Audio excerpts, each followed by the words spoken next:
Well, good morning, my friends. I greet you today from Salt Lake City, Utah, and it has been a very exciting and eventful 3 days.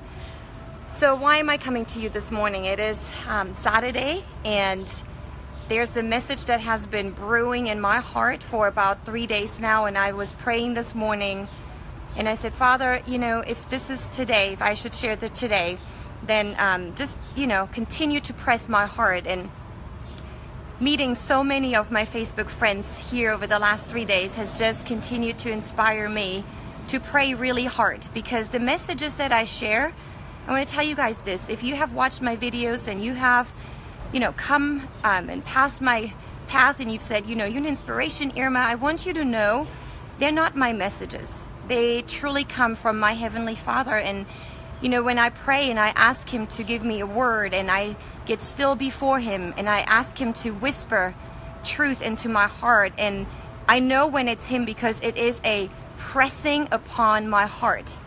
So the question that I have today for you guys today is, why do people quit on things that are so important to them? Have you ever quit on something, or have you just stood before a situation where you just thought, you know what, it's too hard, and you walked away?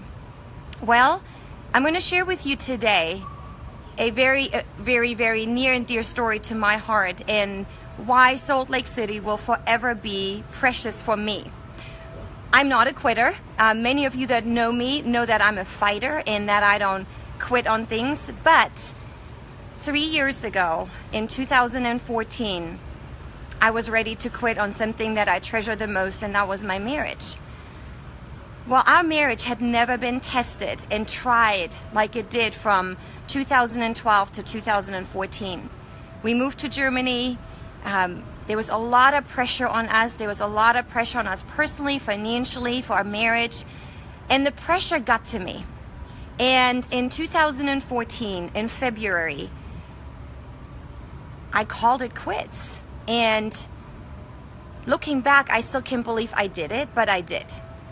And the reason I like to share this is because maybe right now there is somebody watching, or maybe you're going to get this video, somebody's going to share this video, and you're standing before this decision to quit on your marriage, on your child, on your business. Many of my friends that are watching my videos are business owners. You're in direct sales, you're in party plan, you work from home, you do something that you're trying to get ahead, and maybe you're just an inch away from saying, this is just not for me, I'm walking away. Well, I'm going to give you some tools today that I'm really hoping you're not going to walk away and you're not going to quit. You see, when I came to Salt Lake City in 2014, May of 2014, my husband, who I hadn't seen from February until May, decided to work on himself. He decided to make changes. He decided to get some mentoring and ask questions to the right people. And when he walked into my presence in 2014 in Salt Lake City, and I laid eyes on him, I knew he had changed. He shared with me why he believed our marriage was worth fighting for. And we both cried, and we both sobbed, and we both repented, and we both just laid it all down there before the Lord. And we decided right here in Salt Lake City 3 years ago that we're going to give our marriage another shot. Well, let me tell you guys something. It was the best decision I made of my life, because today we're getting on 21 years of marriage. It has been the most beautiful 3 years. And what if I had quit? What if I had walked away? What if I hadn't given it that last chance? I would have missed out on the best parts of my marriage that I never even knew could be there. So what about you? What about your life right now? Is it hard being married? Yes. So I want to ask you some questions. Ask someone that's been married for 20, 25, 30 years today. Find someone that has been married for over 20 years and ask them this question, because I'm going to give you truth today, because too many times we run on emotions even though we know the truth. And I want you to ask them this question: was it easy or was it hard? Find someone that's successful in life. Find someone that has a 6-figure income, that's a millionaire. Ask them this question. Was it easy or was it hard? Ask someone that has raised children successfully. Was it easy or was it hard? And I promise you, if you ask that person and they're honest with you, each and every one of you is going to say, it was hard. It was hard, but it was worth it. Usually that's the statement that comes right after that. It was hard, but it was worth it. Now ask people that have quit in life on things. If they got a do-over, would they do things differently? I have some friends that walked away from their marriage, and I asked them that question before I was going to head into court, because I filed for divorce, and I called a few of my friends and I asked them, if you had a chance to do it over, would you do things differently? And you know what? Everyone said yes. If second marriages were the answers, why is there third and fourth and fifth marriages? It's only going to be hard with another person because marriage is hard. But it comes down to, am I willing to do the right thing? Am I willing to grow? Am I willing to lay down my selfishness in order to have success in my marriage, in my business, with my children? The thing is this, you guys, what I would encourage you to do, what I did sometimes in my life, is this. Go to someone right now, today. Find someone that you admire. Find a leader that you admire, a leader that has been successful. But here's the definition in my heart for success. It's not title and it's not money.